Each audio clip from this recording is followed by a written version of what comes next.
Muito bom dia. Os irmãos estão mais descansados hoje? Suas mentes mais ligadas hoje? Quem está consciente que hoje é o primeiro dia do resto da sua vida? E se não há fazer uma decisão hoje que pode afetar justamente esse resto da sua vida, talvez Deus o trouxe para esta finalidade.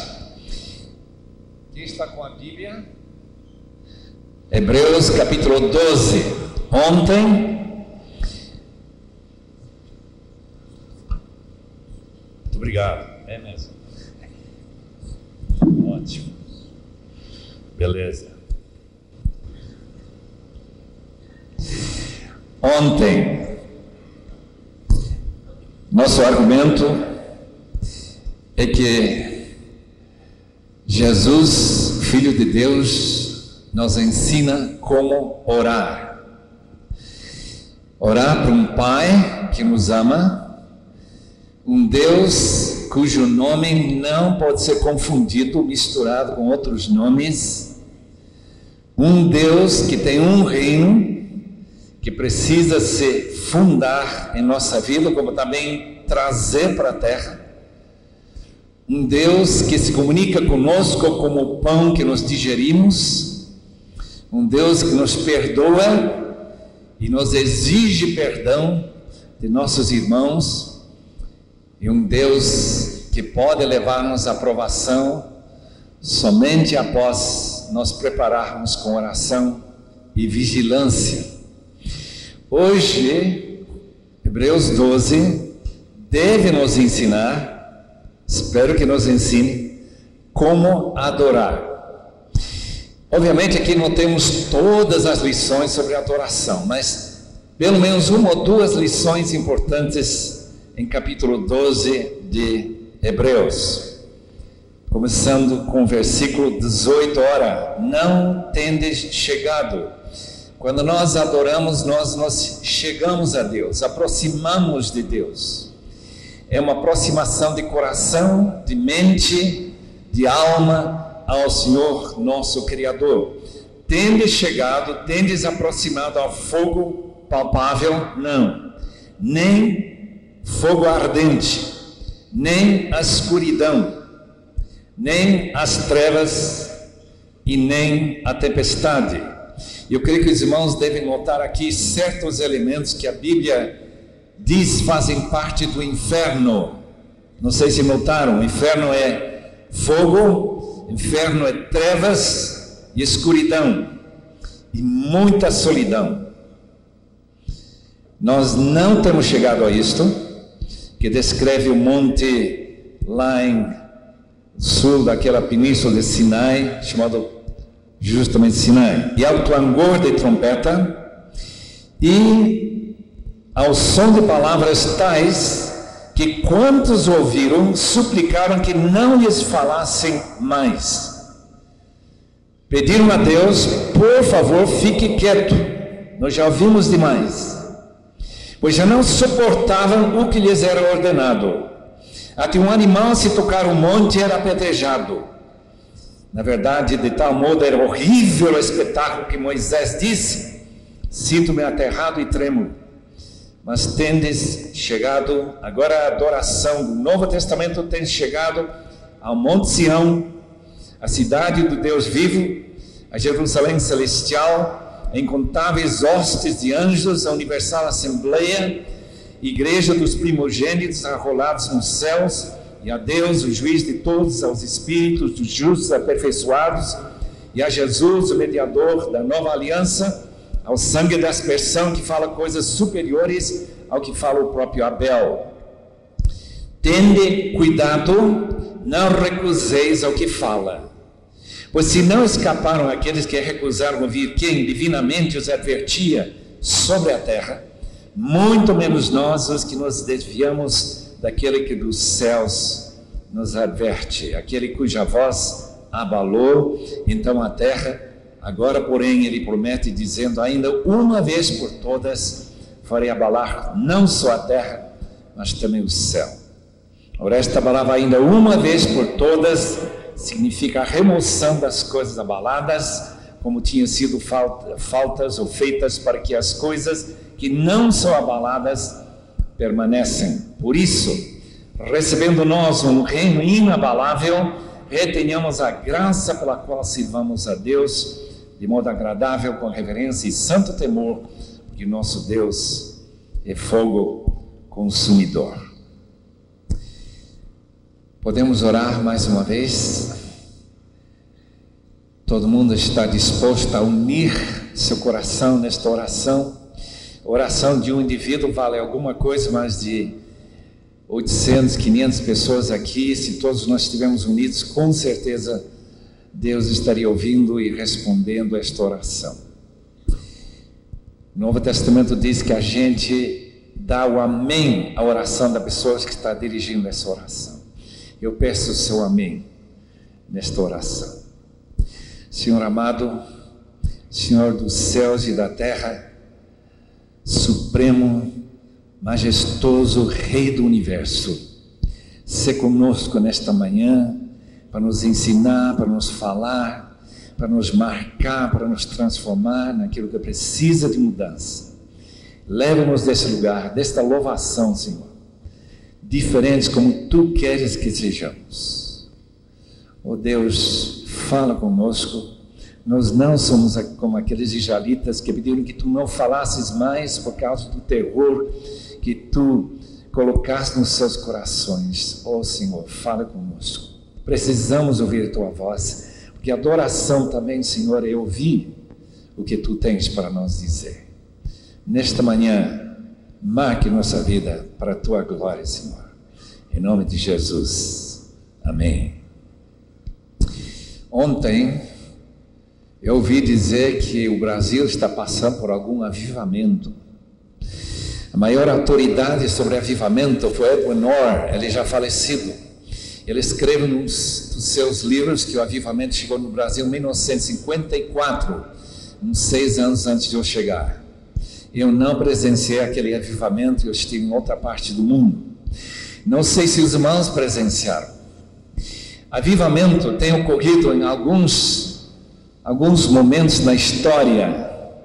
E uma das características, eu estive num avivamento em 1950, na universidade onde Billy Graham já tinha se formado e foi embora, sua irmã estava lá. 1950, um auditório mais ou menos desse tamanho, uns 1000 alunos universitários de Wheaton. E naquela noite, 7 de fevereiro de 1950, Deus operou um milagre no nosso meio. E durante 48 horas, aquela reunião perdurou sem parar. Muita mudança de coração, muitas pessoas tomando decisões de compromisso para servir ao Senhor em campos longe de casa, transculturais. Havia 2 rapazes lá que eu conhecia bem, um era Arthur, outro era Jame. Jame foi morto pelos Aucas no Alto Amazonas, 1956. Art Wins ainda está na Itália, missionário. Eles estavam orando que Deus mandasse 1000 missionários em nossa turma.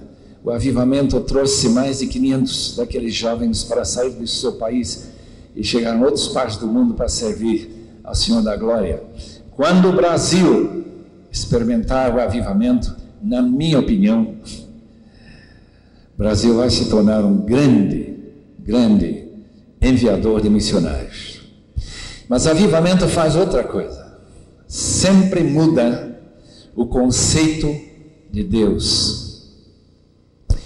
Conceito de Deus, a maneira que nós pensamos sobre o Criador do Universo, muda na hora que o Espírito Santo de Deus toca no coração.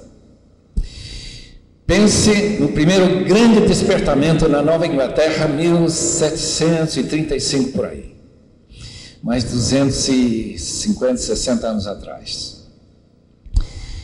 Quando Jonathan Edwards pregou, lendo a sua mensagem, não era uma mensagem emocional. As pessoas ficaram com um novo conceito de Deus e o seu terror de tal forma que eles agarraram dos bancos para não caírem neste terror que nós acabamos de ler em Hebreus capítulo 11. Se eu presenciar um avivamento no Brasil, eu tenho certeza que haverá um novo conceito de Deus. Um conceito de Deus que às vezes nós não queremos ter. Gostaríamos de ficar sem aquele conceito, aquela apreciação para a realidade quem é Deus. No texto que nós acabamos de ler, nós vemos duas maneiras de ver ao Deus real, Deus que criou este mundo, o Deus que é o nosso Pai Celeste. A primeira visão é a visão do Antigo Testamento, do Monte Sinai. Na presença desse Deus que se revelou, veja como diz o versículo 18, com fogo, um fogo de natureza tão estranha, que é um fogo palpável, fogo que a gente pode tocar, fogo ardente. Ao mesmo tempo houve escuridão. Não sei como explicar este tipo de combinação. Deus que se revelou numa tempestade, em trevas. Era tremendo. Deus em cima daquele monte Sinai se manifestou de uma forma semelhante que ele se manifestou para começar o avivamento chamado a Reforma com Martinho Lutero, quando um raio derrubou ele do seu cavalo, ele caiu de joelhos e disse: oh Deus! Não, ele disse: Santa Ana, eu vou me tornar monge. Não sabia o que fazer, não conhecia o Deus verdadeiro. Ele disse: eu vou tomar monge. E Deus usou aquela experiência no mosteiro. Depois, quando ele começa a ensinar a palavra, quando ele começa a ler esse livro, quando Deus toca seu coração, Lutero chegou a conhecer o Deus real da Bíblia. Meus irmãos, como é importante saber quem Deus é. Os irmãos notem que nesse texto diz que nós não temos chegado a esse Deus. Graças a Deus. Sabe por que nós não chegamos a esse Deus? Os irmãos sabem por que quando minha filha, Joy, seu marido Volker, se encontraram no navio Douglas, quando eles subiram o Monte Sinai em 1993, eles não viram nenhum fogo, nem um raio, nenhumas trevas, não sentiram que estava caindo no inferno, como na mensagem do avivamento de Jonathan Edwards. Eles simplesmente subiram ao topo do Monte Sinai e olharam para essa vista linda do deserto, toda aquela solidão daquela península de Sinai, e não viram nada. O texto diz: nós não temos chegado a esse Deus. E eu quero nesta manhã que os irmãos entendam que adoração é uma maneira de pensar de Deus. É fundamental que nós não cheguemos a esse Deus por causa da presença do Senhor Jesus Cristo, para nós poupar dessa visão do Deus do inferno. A maioria da população de Curitiba, se não se arrepender, se não se curvar diante de realidade quem é Deus, eles vão encontrar este Deus um dia. Márcio foi um herético, 140 anos depois de Cristo, segundo século. Márcio disse: o Deus do Antigo Testamento não é o Deus do Novo. Esse Deus do Antigo Testamento é um Deus de terror, é um Deus cruel, é um Deus que faz coisas que nosso Deus não faz. Ele tomou esse texto a um extremo e de certo modo ele aniquilou esse conceito do Deus que cria terror. Veja como diz esse texto: até um animal só tocando o monte, esse animal vai ser morto. Nem pensar nas pessoas que por acaso tocarem naquele monte. O medo, o terror do Deus Santo, 3 vezes Santo, De modo que quando Isaías, no seu momento de adoração, chega próximo desse Deus, ele se sente réu a ser condenado eternamente ao fogo ardente, palpável, trevas, tempestade, solidão, afastamento do Deus glorioso que nós conhecemos como Deus do Antigo Testamento. Márcio quis levar a igreja a negar a existência desse Deus e criar um outro Deus chamado do Novo Testamento. Para isto ele jogou fora Mateus e Marcos e João. Ele ficou apenas com Lucas, um pouco editado, 10 epístolas de Paulo e basta. Esse é o cânon de Márcio. Graças a Deus que a igreja reconheceu rapidinho que ele era herético. A teologia moderna, Frederico Schleiermacher diz que o Deus do Novo Testamento, ele já viveu há muitos anos atrás, que o Deus do Antigo Testamento não é nosso Deus. Adolfo Harnack argumentou que o Antigo Testamento deve ter sido cortado da Bíblia e ficamos apenas com o Novo Testamento. Eu quero dizer que Deus, na sua graça, poupou a igreja de entrar numa heresia tão terrível como essa. Nós precisamos do Antigo Testamento. O autor de Hebreus, de maneira nenhuma, está argumentando que esse Deus não existe, ou que esse Deus, Pai de nosso Senhor Jesus Cristo, é diferente do Deus do Antigo Testamento, de Moisés, de Abraão, de Abel e de todos aqueles heróis do capítulo 11. Amados irmãos, Deus é sempre o mesmo Deus, o Deus de Gênesis, o Deus de Isaías e o Deus de Apocalipse. E se nós não percebermos esta realidade, este lado de Deus, esse conceito que os avivamentos trazem de uma forma tão tremenda. No avivamento de 1950, lá em Wheaton, a maioria daqueles alunos ficaram chorando, porque eles tiveram uma nova visão de Deus. A razão que nós não choramos em nossas reuniões, porque nós esquecemos desse Deus. Nós estamos muito mais imbuídos do Deus que Harnack, desculpe, que Márcio queria, Harnack também.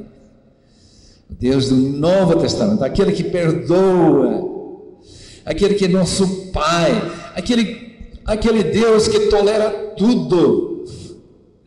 Deus que não tem inferno nenhum, meu irmão. Que coisa, inferno? Eu não quero saber de inferno. Hoje em dia, já está comprovado por pesquisas cuidadosas que crer no inferno é uma raridade. Crer no inferno real, no inferno eterno, um lugar onde estarei aí, nesse confronto com a realidade de Deus, justo e vingador. Ou como diz a última frase, nosso Deus é fogo consumidor. Quando foi a última vez que você, meu irmão, minha irmã, jovem que gosta de cantar, se confrontou com um Deus do Antigo Testamento? O Deus que chama a nossa atenção como um Pai disciplinador e manda que seus mandamentos sejam realmente cumpridos. Como é triste viver neste mundo moderno. E Richard Owen Roberts, agora maior autoridade vivo sobre avivamentos, diz: faz tanto tempo que nós não passamos por um avivamento, que nós nem sentimos mais a sua falta. Nós somos seguidores de Adolfo Harnack, nós somos seguidores de Frederico Schleiermacher, e muitos outros teólogos modernos que recriaram Deus na sua própria imagem. Eu não condenaria nenhum cidadão de Curitiba ao inferno. Eu olho para todo mundo com aqueles olhos de João 3,16. Deus ama o mundo. Se Ele ama o mundo, Ele nunca vai mudar e deixar de amar o mundo. E assim nós cortamos de nossa Bíblia o Antigo Testamento. Mas antes de nós cortarmos, vamos dar uma olhada nos versículos que seguem, porque aqui está o Deus que nós adoramos, segundo a revelação de nosso Senhor Jesus Cristo e o Espírito Santo, o Deus triuno, o Deus do Monte Sião, em Jerusalém, tão maravilhoso aquele local, tão distinto do Monte Sinai. Monte Sião está na terra prometida, terra de bênção, terra de alívio. Vamos ver o que a gente encontra no Monte Sião. Primeiro, chegamos à cidade do Deus vivo. Do Deus vivo. Adoração imprime no coração o fato que Deus é vivo. Ele não é uma força, Ele não é uma inteligência, Ele é uma pessoa. Ele é uma pessoa tão real como o meu pai era real, ou a minha mãe era real. Ele é o Deus vivo, e Ele tem uma cidade. Essa cidade é aquela mesma cidade chamada Nova Jerusalém. Se canta muito esse cântico sobre Nova Jerusalém. É a Jerusalém que desce do céu e composto de todos os que adoram em espírito e em verdade este Deus. É uma cidade composta não de pedras, mas de pessoas, apóstolos, patriarcas, pessoas que estão sentadas na minha frente, que compõem esta cidade. É a cidade onde Deus é rei, onde Ele é centro dessa cidade. E quando essa cidade desce do céu, capítulo 21 de Apocalipse, ataviada como noiva, a noiva também é a igreja de Cristo. Nós temos chegado e nós temos tornado cidadãos não de Curitiba, mas da cidade que Abraão procurou, capítulo 11 de Hebreus. Adoração é lembrar-nos de que cidade nós somos. Somos, diz o apóstolo Paulo, cidadãos do céu. Adoração é adoração celestial acima de tudo. Bendito seja Deus que tem nos abençoado com toda sorte de bênção. Onde que nos abençoa? No céu. Uma tradução diz lugares celestiais, realmente lugar celestial no original é simplesmente os celestiais. É ali que nós encontramos a realidade do Deus do Novo Testamento como cidadãos desta cidade. Quando eu moro em São Paulo já há quase 38 anos, eu fico pensando que contraste fantástico São Paulo e a cidade celestial. São Paulo, todo mundo correndo atrás de dinheiro, todo mundo ficado assim impaciente, tanto entupimento, engarrafamento, tanto problema policial, assalto, gente com revólver. Eu lembro uma vez vendo um policial com revólver pela janela andando atrás de ali, não sei quem foi, graças a Deus não foi eu. Minha cidade é uma cidade tremendamente tranquila, porque o prefeito não é Pita, é Deus. É Deus. Nós ficamos muito impressionados com São Paulo, Curitiba. Eu quero ficar muito mais impressionado com a cidade celestial a Nova Jerusalém. Eu estou indo para lá daqui um pouco. Os irmãos também. Talvez você demore um pouco, mas vão chegar. Se são do Deus vivo. Número 2. Jerusalém celestial. Por que Jerusalém? Porque Jerusalém é cidade da paz. Graças a Deus por Jesus Cristo eu tenho paz. Diz o texto anterior, na verdade Moisés ficou aterrado, ele estava se tremendo, e não era frio de Curitiba, era medo. Mas Jerusalém não implica medo, implica paz. Fruto do Espírito é morrer em paz. Aquele mesmo Lutero que caiu do seu cavalo com um raio celestial, quando ele morria com um sorriso, e os amigos rodeando sua cama, diz: doutor, essas doutrinas que o senhor tem ensinado, como que dão na hora da morte? Eles dão muito bem, feliz. Cidade celestial. Jerusalém da paz, cidade da paz. Incontáveis hostes de anjos.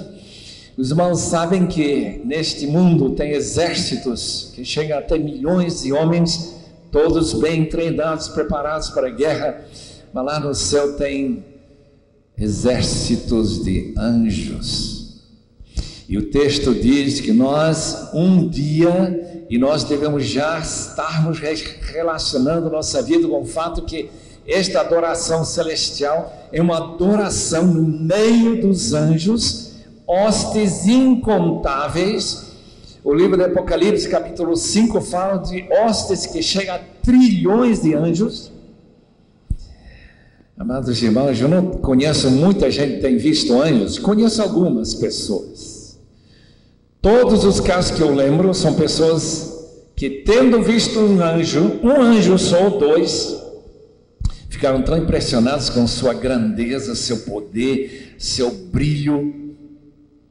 E o texto diz aqui que nós chegamos quando adoramos o Deus vivo, que Ele é rodeado por incontáveis exércitos de anjos.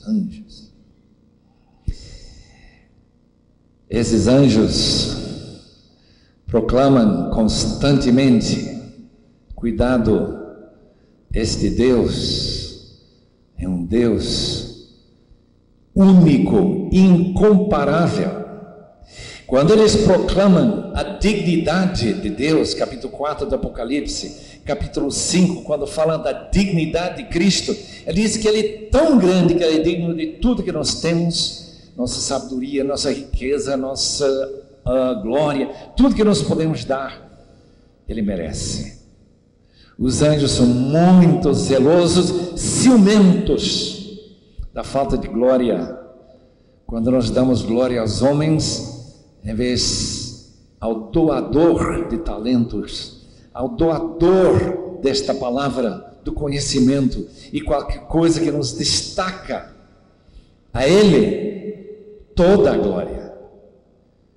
E a mim, ou a nós, nenhuma glória. Toda a glória, dizem os anjos. A Universal Assembleia, esta Assembleia deve ser a própria igreja, versículo 23, a igreja dos primogênitos. A Universal do Reino pegou esta ideia do Universal, né? Mas a igreja não é somente da Universal, do Edir Macedo e seus bispos e pastores. A Universal também é batista, presbiteriana.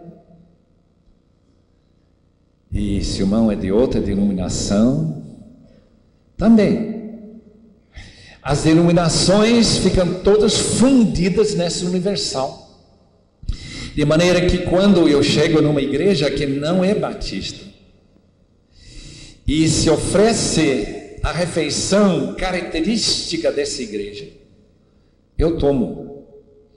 Porque eu acredito que a adoração envolve a igreja universal do Deus único que salvou pessoas que não pensam sempre exatamente como eu penso, nem interpretam a Bíblia exatamente como eu interpreto.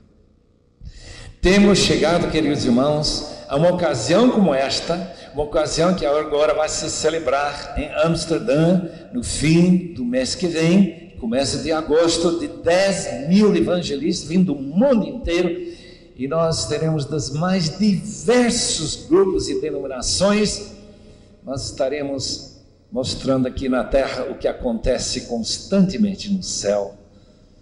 Chegada a universal Assembleia, a igreja dos primogênitos. Por que primogênitos? Porque Jesus é o primogênito e ele não tem vergonha, diz Hebreus 2:11, de chamar-nos de irmãos. Mas imagina eu ter um irmão como eu. Eu acho que ele deve ter tanta vergonha. Diz: olha, anjos, virem as costas, veja o que ele está fazendo, veja o que ele está dizendo.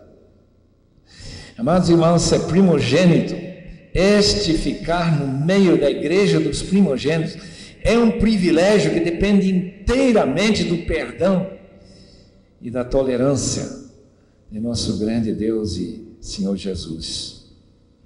Mas agora o principal, versículo 23 diz que temos chegado a Deus. Nunca esqueçam que a adoração no Antigo Testamento era para separar as pessoas de Deus. Já foi descoberta não tantos anos atrás no Templo de Jerusalém, pedras gravadas com ameaça de morte, pena capital da pessoa que ultrapassava uma certa barreira. Foi por essa razão que Paulo foi preso 4 anos e eles queriam matá-lo, porque eles acusaram de ter levado um gentio para dentro do recinto mais próximo de Deus. Não era um lugar santíssimo, não era nem um lugar santo, era apenas dentro do pátio que pertencia a Israel. O autor de Hebreus, que era judeu, diz: nós temos chegado até Deus. Deus está aqui. Adoração é reconhecer isto e ter uma reação certa diante desta verdade, que nós temos chegado até Deus. Nós temos um privilégio que o próprio sumo sacerdote não pegava nenhuma vez, a não ser quando entrava naquele lugar do propiciatório uma vez por ano, com uma corda amarrada no seu calcanhar para trazê-lo de volta, se Deus por acaso decidir matá-lo. E nós entramos nessa mesma presença sem pensar. Oh, meus irmãos, a igreja dos primogênitos tem direito a entrar na casa do Pai e ficar próximo do Pai. Temos acesso, diz Romanos capítulo 5, acesso a Deus. Ele é o juiz de todos. O irmão aqui já entrou num tribunal onde está sendo julgado um caso realmente sério de vida e morte. Os irmãos sabem o que significa não saber o que o juiz vai decidir em relação a toda aquela argumentação daqueles advogados. Os filmes Hollywood gostam muito daquela tensão de não saber como será o julgamento. O texto aqui diz que nós chegamos a Deus como nosso juiz e também o juiz do mundo. Significando o quê? Segundo o apóstolo Paulo, todos nós compareceremos um dia diante deste Deus, tribunal de Deus, Romanos 14:10, 2 Coríntios 5:10, que nós vamos aparecer no tribunal de Cristo para receber o bem e o mal que nós fizemos. Agora a pergunta, chave é esta: o bem, graças a Deus, Copo de água em nome de Jesus não vai perder seu galardão. Vai ter tudo lembrado naquele vídeo celestial da sua vida, da minha vida. O que eu não quero ver é o mal. O mal. E como que Deus vai julgar esse mal? Eu sei que nós não cremos no purgatório, não tem chamas, nós não vamos ser lançados para sofrer milhares de anos. Eu lembro uma vez em Roma, a única vez que estive em Roma, vi essa placa que diz: quem sobe essa escada de joelhos ganha 3.000 anos de purgatório, quer dizer, indulgência. Não vai passar mais esses 3.000 anos. Puxa, nesse caso, vou subir uns 20 vezes e acaba toda a possibilidade de purgatório para mim. Mas como eu não queria, eu não subi nenhuma vez. Mas o texto não deixa de dizer que Deus é juiz. E nossa vida hoje está sendo avaliado por este Deus, e que nós vamos receber o mal que nós fizemos e também o bem. A única maneira de eu explicar isto, espero que não esteja errado, que nós vamos estar na presença de Deus com aquele remorso de não ter obedecido às suas leis, de não ter adorado em espírito e em verdade, que nós chegamos a Deus sem reconhecer quem Ele é, e termos tomado decisões muito na base de nosso egoísmo e não por verdadeiro amor de todo o coração por Ele. Queridos irmãos, a adoração é para lembrar-nos que um dia nós compareceremos diante do tribunal de Deus. Nesta louvação nós estamos diante do tribunal, num auditório maravilhoso que vem de todo o Brasil, e nós ficamos assim trêmulos, porque sabemos que estamos sendo julgados. Eu estou sendo julgado esta manhã. Meus irmãos, esse julgamento é muito importante para mim, mas é um julgamento muito mais importante. O que Deus está pensando? Como que Ele está avaliando a minha vida ou a sua? E as decisões, a maneira que nós gastamos dinheiro, a maneira que gastamos tempo, a maneira que falamos com as pessoas, a maneira que nós vivemos. Afinal das contas, Deus um dia vai passar tudo isso para nós. E eu fico humilhado a pensar sobre isso. O juiz de todos, e chegamos aos espíritos dos justos aperfeiçoados.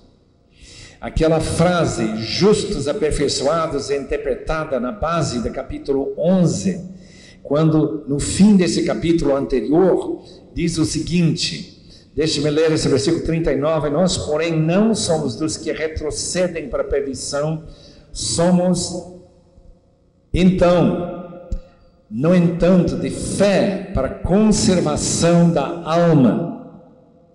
O texto no fim do capítulo 11, por haver Deus provido coisa superior a nosso respeito, para que eles, sem nós, não fossem aperfeiçoados. Mas com a morte de Cristo, todos aqueles santos do Antigo Testamento ficaram aperfeiçoados. Romanos capítulo 3, 5 e 6 diz que Deus guardou os pecados antes de Cristo, todos guardados, uma caixa forte, para no dia, no momento que Jesus morreu, aqueles pecados fossem todos perdoados. Meus irmãos, eu sei que eu vou receber o mal que eu fiz, mas ao mesmo tempo, todo esse mal já foi aperfeiçoado na cruz de Cristo, de maneira que a única tristeza que eu vou passar no céu vai ser ver Jesus sofrendo pelos pecados que eu tenho cometido, especialmente aqueles cometidos depois de conhecer o seu amor, depois de ter recebido o seu perdão tão maravilhoso. Nós chegamos ao local dos espíritos, daqueles que já morreram por Cristo durante todos esses séculos, e estão já aperfeiçoados na presença do nosso Senhor. Versículo 24, chegamos a Jesus, o mediador da nova aliança. Após a ressurreição de Jesus, ele apareceu para uma mulher chamada Maria. Maria pensava que ele era uma espécie de jardineiro, ela não tinha nenhuma vontade de adorá-lo. E a impressão que eu tenho é de vez em quando que a igreja de Jesus Cristo não é lugar de adoração, é lugar de brincadeiras, é lugar de entretenimento, não é um lugar que a gente diz o que Maria disse quando ela soube quem era esse homem. Ela quis agarrá-lo, ela quis adorá-lo. Lembra-se de um homem chamado Tomé que não cria na ressurreição, até Jesus diz: olha, coloque teu dedo aqui nesses furos e tua mão no meu lado. De repente ele cai em adoração. O texto diz aqui que quando nós chegamos na presença de Cristo, nosso instinto é cair de joelhos e dizer: Senhor, meu Deus, Tu és tudo para mim. Adoração é chegar ao mediador da nova aliança. Os irmãos entendem quando nós tomamos a ceia, que estamos tomando um memorial da inauguração da nova aliança. Os irmãos lembram que a nova aliança vai superar a antiga aliança, que era leis de fora, externas. O homem pega galhos e ele é apedrejado. Como que a aliança do Novo Testamento? A aliança do Novo Testamento é a lei de Deus escrita no coração. E essa lei tem toda a sua essência numa só palavra, uma só frase: amarás ao teu próximo como a ti mesmo. Essa lei da nova aliança, segundo o próprio apóstolo Paulo, capítulo 5 de Gálatas. Jesus, mediador da nova aliança, ao sangue da aspersão que fala coisas superiores ao que fala o sangue de Abel. Se nós olharem lá no capítulo 4 de Gênesis, encontramos que o sangue de Abel vai clamando vingança. Caim, você deve morrer. Você deve morrer. O sangue de Cristo é: eu já morri, ele deve viver. É por isso que nós ficamos tão descontraídos em nossa adoração. Nós ficamos assim tão felizes porque Deus não julga mais, não condena mais. O sangue de Cristo nos purifica de todo o pecado. E eu já ouvi pessoas dizer para mim: ele está no adultério, mas não tem problema não. Ele está perdoado. Pecados passados, presentes e futuros. Que teologia é essa? Esse não é de Márcio. Essa teologia é do inferno. Por quê? Porque o resto do texto faz a aplicação desta adoração. Tende cuidado. Eu pensava, se Jesus é tão disposto a nos perdoar, se Deus nos ama tanto como Pai, como que eu tentei cuidado da maneira que eu adoro este Deus? Tende cuidado que não recuseis ao que fala. Há uma inversão muito estranha nesse texto. Hebreus 12, deve ser estudado com tanto cuidado. Por quê? Porque ainda que Moisés, esse homem que ficou na presença de Deus 40 dias, ficou tremendo de medo, o autor de Hebreus diz que nós devemos ter ainda mais medo do que Moisés. Por quê? Porque Deus falou aqui da terra, mas nesse último falar, ele falou do céu. E ele diz aqui que nos adverte do céu, divinamente os adverte sobre a terra, muito menos nós. É o chamado argumento a fortiori, os que nós desviamos daquele que dos céus nos adverte, aquele cuja voz abalou então a terra. Agora, porém, ele promete dizendo: mas uma vez por todos, eu vou abalar a terra.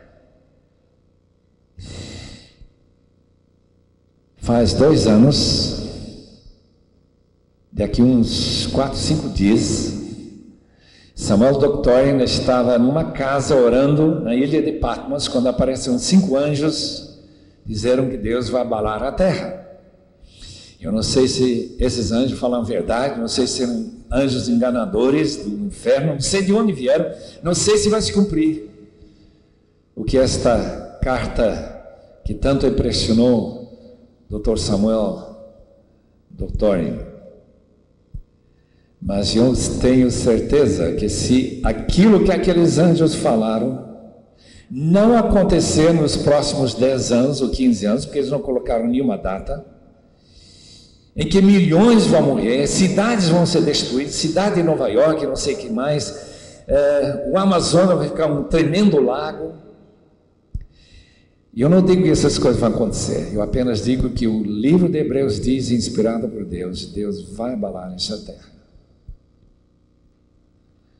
E todos os nossos planos, todas as nossas preocupações vão ser transformados de um dia para o outro. Porque a Bíblia diz que quando Jesus voltar, quando Ele voltar, Ele não vai voltar mais como cordeiro, Ele vai voltar como leão. E os grandes da terra, e os pequenos da terra, escravos e livres, pessoas em todos os escalões e classes da vida, vão procurar um esconderijo que não vai existir, até chegar nos penhascos e rogar, caia sobre nós, para sermos escondidos da face daquele que agora vai julgar o mundo. Meus irmãos, o abalo da terra lá em Monte Sinai foi muito localizada.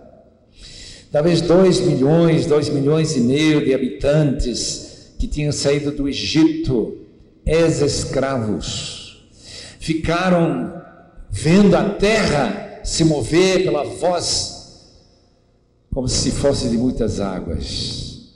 Mas o dia não está muito longe, creio eu, quando Ele vai abalar a terra uma vez por todas. Quando isso acontecer, nosso Senhor vai ser motivo de todos jogarem suas caras no chão, dobrarem os seus joelhos e clamar, Ele é o Senhor. Que pena que Ele não fizeram antes de Ele voltar, porque aí não vai adiantar nada se você não adorou a Deus em espírito e em verdade antes disso. Vai ser tarde demais. Aquela voz cuja voz abalou então a terra, agora porém ele promete dizendo, ainda uma vez por todos, farei abalar não só a terra, mas o próprio céu. Quando a gente lê sobre a segunda vinda de Cristo, vocês vão ver que vai ter uma chuva de estrelas, meteoritas que vão cair sobre a terra. Já estão falando que tem alguma pedra que anda por aí que vai entrar na terra. Eu não sei como será exatamente a segunda vinda, mas a razão dessa vinda é para acabar de vez de toda a leviandade, toda a falta de respeito, toda a blasfêmia, toda aquele cuspir na cara de Jesus, toda essa humilhação de nosso Deus, e este mundo que criou essa ideia de evolução, coisa por acaso, e não quer saber do Deus Criador, vão saber quão grande, tremendo foi seu erro. Deus vai se revelar. Nós somos as pessoas, pela graça de Deus, nós que estamos reunidos aqui esta manhã, são as pessoas que têm o direito de dizer, nós sabemos, não somente que esse Deus existe, o Deus Criador, Deus Santo, Deus que criou a nova aliança, nós também somos aqueles que sabem com certeza o que vai acontecer no futuro. Ele vai abalar a terra e o céu. Tende, pois, muito cuidado. Em São Paulo, às 5 da manhã, os ônibus começam a se encher. Gente indo para o trabalho, as fábricas, milhares de fábricas e indústrias. Os irmãos sabem por que pessoas saem da cama desse horário? Ninguém tem dificuldades em responder, porque eles não querem perder um emprego. Emprego é uma coisa muito preciosa para o brasileiro, porque se ele perder um emprego, talvez ele não pegue mais um emprego por 1 ano, 2 anos. Eu conheço um rapaz que está procurando emprego por 2 anos.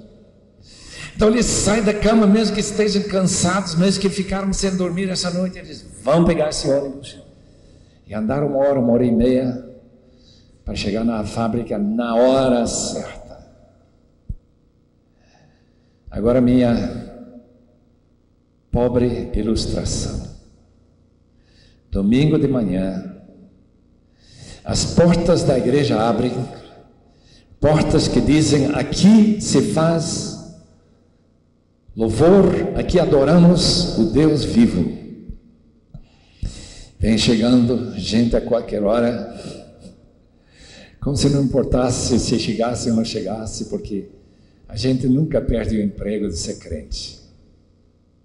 Não tem problema não. O resultado é, este mundo aí vê nosso descaso, nossa falta de amor e preocupação. Dizem: olha, o chefe daquele cristão, ele é muito mais importante do que Deus na vida dele. E de fato eu não posso argumentar muito bem que o seu chefe não é mais importante. Do jeito que ele sai da cama.